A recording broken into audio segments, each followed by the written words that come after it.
Nimeona huyu Kasongo jana akilia, akisema ya kwamba ati kuna wanaume 5 wanakutana ati kugawa serikali. Huyu Kasongo hana habari, amechanganyikiwa. Unajua tangu alienda pale Kisumu, pale Bondo kulia machozi ya uongo, akisema atanalia mambo ya Raila. Kalonzo akaenda pale, Mama Aida na wote familia wakasema wanatabua Kalonzo. Huyu Kasongo amechanganyikiwa. Sasa wewe bwana Kibinji, katibu aletwa. Aletwa atea. Ateu. Wewe bwana Kibinji, listen here. Wewe una habari? Hao wanaume 5 wanakutana na mama moja. Hakuna serikali wanagawa. Wanapanga vile utaenda nyumbani.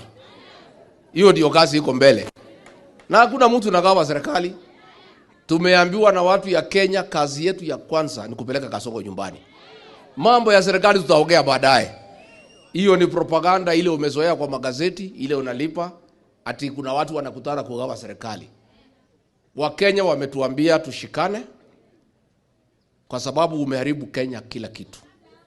Watoto umeua. Wale wengine umesema wapigwe risasi, muue. Masomo ililetwa na Kibaki, umeharibu. Matibabu ililetwa na Uhuru, umeharibu. Biashara imekwama. Mashamba ya watu maskini umechukua. Wakenya wanatuambia tukusafirishe uende nyumbani. Kwa hivyo ukiona hiyo wanaume 5 na mama moja wakikutana, wanatafuta mtu moja ya kupeleka wewe nyumbani. Mambo ya serikali tutaongea baadaye.